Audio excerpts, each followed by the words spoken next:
নমস্কার বন্ধুরা, আজ একটা নতুন ব্লগ নিয়ে চলে এসেছি। আজ আমি গেছিলাম শিয়ালদা একটা ড্রেস কিনবো বলে। তো আমি দমদম থেকে ট্রেনে করে শিয়ালদা যাচ্ছি। প্রায় দেখতে পাচ্ছ ট্রেন ফাঁকা, কারণ সন্ধ্যের সময়টাতে ডাউনের ট্রেনগুলো ফাঁকাই থাকে। আমি শিয়ালদা স্টেশনে চলে এসেছি, মেন সাইডের দিকেই বাসে এগিয়ে যাচ্ছি। এরপর আমি যাবো আজ বাজার কলকাতায়, দেখতেই পাচ্ছ আমার পেছনে বাজার কলকাতা। তো বাজার কলকাতা এই লিফটে করে উপরে আসলে আমরা দুটো সেন্টার দেখতে পাবো এখানে। একটা মল রয়েছে বাজার কলকাতার, একটা রয়েছে ফ্যাশন সিটির। দুজনেরই হিউজ কালেকশান রয়েছে এখানে।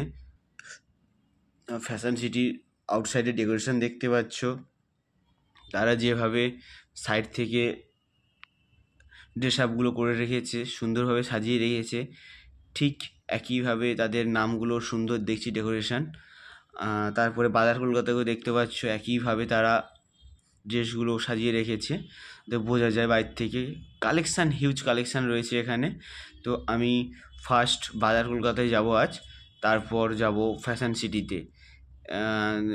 আমি বাজার কলকাতা থেকে বেরিয়ে এসি, ভেতরে সেভাবে কিছু ভিডিও করিনি। তো তোমরা দেখতে পাচ্ছ, তোমরা যারা আসবে এখান থেকে নিতে পারো। সামনেই ব্যাগ রাখার জায়গা রয়েছে, হিউজ কালেকশান রয়েছে বাজার কলকাতায়। তারপর দেখেছো ফ্যাশন সিটি, এখানে হিউজ কালেকশান রয়েছে। এখানে থেকেই আমি একটা ড্রেস নিয়েছি, একটা ট্রায়াল রুমে দেখেছিলাম, তাই একটা ভিডিও দেখতে এই ড্রেসটা নিয়েছি। কেমন লাগছে তোমরা ভিডিওতে জানিও। তো ড্রেস নিয়ে মোটামুটি আমি চলে এসেছি। টাটা। ভিডিওটা ভালো লাগলে সবাই সাবস্ক্রাইব করো, বেল আইকনটি প্রেস করে রেখো যাতে নতুন ভিডিও পেতে পারো।